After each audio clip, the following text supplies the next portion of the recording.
So the Mittler Rebbe in Shahar Kriya Shema in Imre Bina asks a question that in one place it says that we will be rejoicing in the time to come, that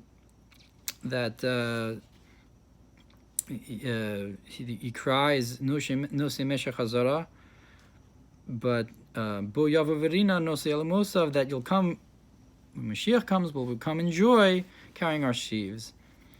And in another place it says Bevechi Yavo B'Sachanunim Ovilem Olichim El Nachalei Mayim, that you will come crying, and in supplications I will conduct you, I will take you to the rivers of water.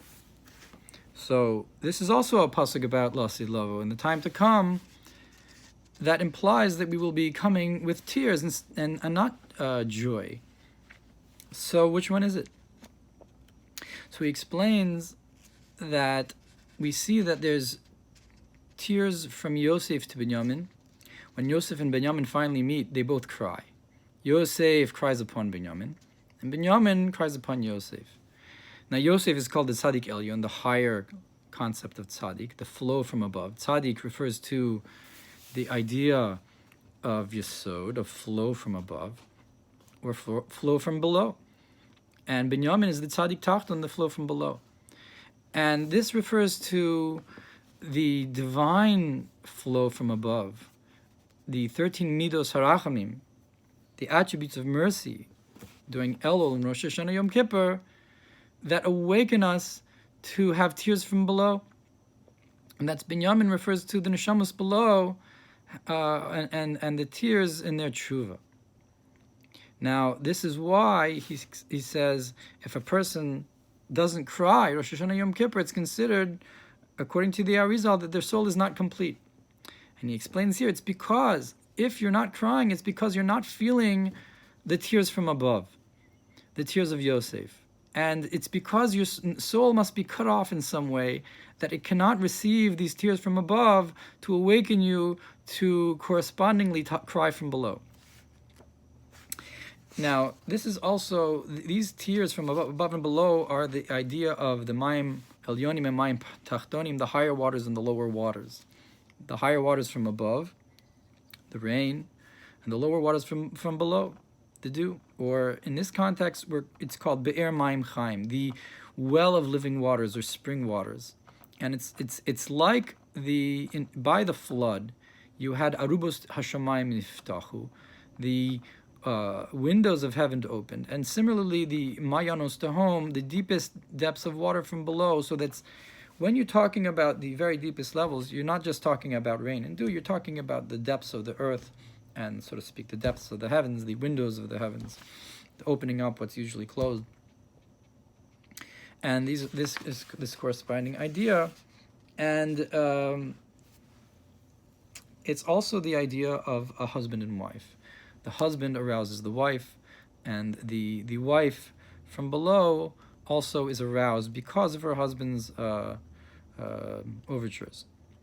And it doesn't say it here, but it's interesting that by the story of Pinchas, and when he kills Zimri and Cosby, it says that Zimri and Cosby were Hema Bochim Pesach Oel Moed, that they were crying by the entrance to the tent of meeting. So we see here that the relationship, the copulation, is also called crying. So you have this concept of the arousal of the husband and wife towards each other is called crying, whether for positive or good, I guess, or otherwise. And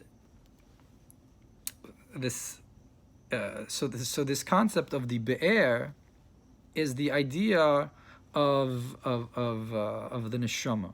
The be'er, according to the Kavanas of the Arizal, in Kriya Shema Lamita, when we say B'yadcha afkid ruchi, into your hands I place my soul, that is Rashi Tevis be'er, the well. That we are like the well of waters from below towards Hashem above.